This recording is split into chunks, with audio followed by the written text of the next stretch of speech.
Case को सुलझाने की एक पुलिस अधिकारी की जिद, जिसके चलते 16 साल के बाद हत्या का आरोपी आखिरकार पकड़ा गया। हत्या का आरोपी बेहद शातिर था और लगातार पुलिस को चकमा दे रहा था। इस बीच इस पुलिस ऑफिसर का कई बार तबादला भी हो गया, लेकिन इस पुलिस ऑफिसर ने इस केस का पीछा नहीं छोड़ा। दरअसल कालकाजी थाने के अंतर्गत आने वाले गोविंदपुरी इलाके में 2 जून 2007 को एक शख्स ने एक फ्लैट किराए पर लिया था।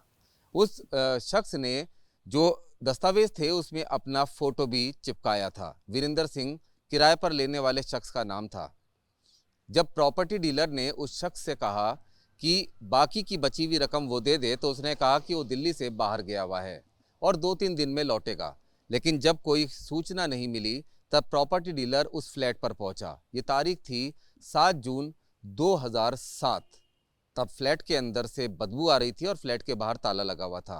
प्रॉपर्टी डीलर ने पुलिस को इस बारे में जानकारी दी, जिसके बाद पुलिस मौके पर पहुंची, फ्लैट का दरवाज़ा तोड़ा। तब संदूक के अंदर से एक 22 साल की लड़की की आधी गली हुई लाश पुलिस को बरामद हुई। पुलिस को जांच में पता चला कि ये लड़की पश्चिम बंगाल की रहने वाली थी और कुछ समय पहले ही दिल्ली आई थी। जांच में पुलिस को पता चला कि वीरेंद्र सिंह फ्लैश ट्रेड के धंधे में था, लड़कियों की खरीद फरोख्त करके मानव तस्करी के धंधे में था और उनको वेश्यावृत्ति में धकेला करता था। इस लड़की को भी उसने 10,000 रुपये में खरीदा था, लेकिन इस लड़की ने वेश्यावृत्ति करने से इनकार कर दिया था, जिसके बाद वीरेंद्र सिंह ने इसकी हत्या करके संदूक में इसकी लाश को छुपा दिया था और फ्लैट का ताला लगाकर वो फरार हो गया था। उस समय एएसआई रमेश चंद, जो अब क्राइम ब्रांच में पोस्टेड हैं, वो बीट कांस्टेबल थे गोविंदपुरी थाने में। उन्होंने इस केस को बेहद ज़्यादा करीब से देखा था और इस केस को सुलझाने की बहुत ज़्यादा कोशिश भी की थी। उनकी कोशिश का ही नतीजा था कि इस हत्या के मामले का जो को एक्यूज था, मतलब वीरेंद्र सिंह का जो सहयोगी था शंकर घोष, उसको 15 दिन के अंदर ही गिरफ्तार कर लिया गया था। लेकिन वीरेंद्र सिंह लगातार फरार था। तमाम जानकारियां एएसआई रमेश कुमार ने जुटाई, लेकिन उनको सफलता नहीं मिल पाई, जिसके बाद उनका तबादला इस थाने से हो गया। साल 2017 में एक बार फिर से उनका तबादला वापस इसी थाने में हुआ। तब यहाँ पर आने के बाद जब इस केस के बारे में उन्होंने पता किया तो वो हैरान रह गए, क्योंकि ये केस 10 साल के बाद भी अनसुलझा था और वीरेंद्र सिंह अभी भी फरार था। अब सबसे महत्वपूर्ण बात यह थी कि आखिर वीरेंद्र सिंह कहाँ गया। 2017 में भी उन्होंने तमाम जानकारियां जुटाने की कोशिश की, कई जगह पर रेड की, लेकिन वीरेंद्र सिंह हाथ नहीं लग पाया। साल 2024 फरवरी में एएसआई रमेश का फिर से तबादला हो गया क्राइम ब्रांच में, जहां पर भी इन्होंने इस केस का पीछा नहीं छोड़ा और लगातार जानकारियां जुटाते रहे।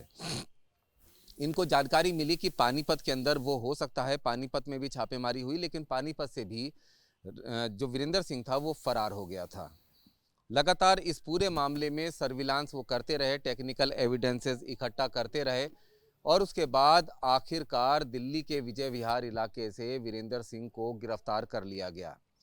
जांच में पता चला कि वीरेंद्र सिंह साल 2007 से ही फरार हो गया था दिल्ली से। उसके बाद वो सिलीगुड़ी चला गया, जहां पर फ्लैश ट्रेड में उसने एक लड़की को धकेला था, उसी के साथ वो रहा और साल 2009 तक वो वहां पर रहा और उसके बाद फिर वो पश्चिम बंगाल आ गया। पश्चिम बंगाल में कुछ साल रहने के बाद वो पानीपत आ गया और इसी धंधे में लगातार वो शामिल रहा, जिसके बाद 2017 में वो वापस दिल्ली आ गया। नाम बदलकर अलग अलग पहचान के जरिए वो दिल्ली के अलग अलग इलाकों में रहता रहा और विजय विहार इलाके में आखिर उसने अपना परमानेंट ठिकाना बना लिया। अब आखिरकार वीरेंद्र सिंह पकड़ा कैसे गया? दरअसल तमाम सबूतों के साथ जो तमाम इन्वेस्टिगेशन में जो इन्फॉर्मेशन जुटाई गई थी, उसमें वीरेंद्र सिंह का एक फ़ोटो ही पुलिस के पास था, जो लगातार सहेज कर फाइल में रखा हुआ था। और रमेश चंद जो एसआई क्राइम ब्रांच के हैं, वो लगातार तमाम जो सबूत थे उसकी फाइल अपने पास भी रखे हुए थे। जब क्राइम ब्रांच में वो पहुंचे तो इस फोटो की जांच की गई, जो आधुनिक तकनीकें हैं उसके ज़रिए भी जांच की गई। तब किसी तरह से जो फोटो था उसके आधार पर पैन कार्ड के बारे में पता चला कि वीरेंद्र सिंह का एक पैन कार्ड है। उस पैन कार्ड से जो नंबर अटैच थे उसके बारे में पता चला। नंबर उसने बंद कर दिया था, फिर दूसरा नंबर अटैच कराया जिसको सर्विलांस पे लगाया गया और वो विजय विहार इलाके में मिला। विजय विहार इलाके में सर्विलांस की गई, अपनी गश्त बढ़ाई गई और साथ ही साथ नज़र रखी गई। तब वीरेंद्र सिंह नजर आया, उसकी मिलान उस पुराने फोटो से की गई, जिसके बाद उसे आखिरकार धर दबोचा गया। पूछताछ में वीरेंद्र सिंह ने बताया कि अनपढ़ है, वो बिहार के वैशाली इलाके का रहने वाला है और 1991 में वो दिल्ली आया था। यहाँ पर आने के बाद उसने काम की तलाश शुरू की, जिसके बाद वो कुछ लोगों से मिला जो मानव तस्करी से जुड़े हुए थे और फ्लैश ट्रेड के धंधे में लगातार शामिल थे। जिसके बाद उसने ये धंधा शुरू कर दिया। वो पश्चिम बंगाल और बिहार से लड़कियों को लाकर वेश्यावृत्ति में झोंकने लगा और लगातार इस धंधे को अंजाम दे रहा था। अलग अलग जगह पर उसने फ्लैट्स किराए पर लिए थे, लेकिन जिस 22 साल की लड़की का मर्डर किया उसको भी पश्चिम बंगाल से 10,000 रुपये में वो लेकर आया था और उसको जब उसने वेश्यावृत्ति के धंधे में धकेलने की कोशिश की तब उसने इनकार कर दिया। मारपीट हुई, लड़ाई झगड़ा हुआ, उसके पोल खोलने की धमकी हुई, जिसके बाद वीरेंद्र सिंह ने उसकी हत्या कर दी, संदूक में शव को छुपाया और फरार हो गया।